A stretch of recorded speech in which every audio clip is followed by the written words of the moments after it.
वुज़ू के बाद आज़ा को पोंछना, क्या वुज़ू करने के बाद आज़ा को पोंछना चाहिए या नहीं? पोंछना चाहिए, पूछना चाहिए, ये पता नहीं किस तरह से लिखा हुआ है।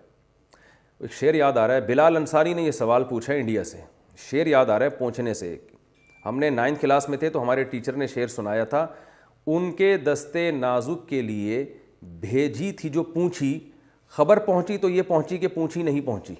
उसको शायर ने कहा, उनके दस्ते नाजुक के लिए भेजी थी जो पूंछी, खबर पहुंची तो ये पहुंची कि पूंछी नहीं पहुंची। यानी शायर बेचारा जल रहा है, कुड़ रहा है।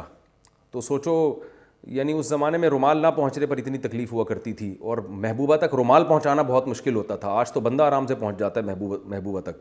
तो उस ज़माने में इतने फासले थे कि महबूबा को आप रुमाल पहुंचाना आपके लिए मुश्किल था। तो लव लेटर कौन पहुंचाएगा और ख़ुद कैसे पहुंचेगा। और आज महबूबा पहले पहुंची भी होती है, बंदा लेट पहुंच रहा होता है। ये हालात हो चुके हैं। क्या वुज़ू के बाद आज़ा को पोंछना चाहिए या नहीं पोंछना चाहिए? दोनों तरीके हदीस से साबित हैं। पोंछना भी साबित है और ना पोंछना भी साबित है।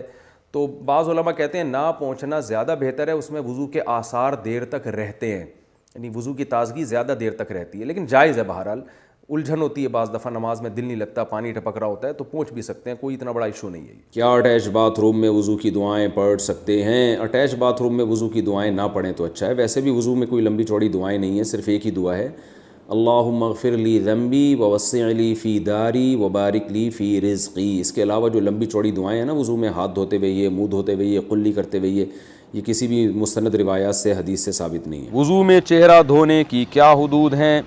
कान की लौ कहाँ तक है? वुज़ू में कहाँ तक चेहरा धोना चाहिए? मुसब साहब कराची से। कान की लौ इसको बोलते हैं जहाँ कान आपका एंड हो रहा है, ख़त्म हो रहा है। ये जो कान ख़त्म हो रहा है ना, तो यहाँ से चेहरा शुरू हो रहा है, तो यहाँ तक धोना ज़रूरी है चेहरे को।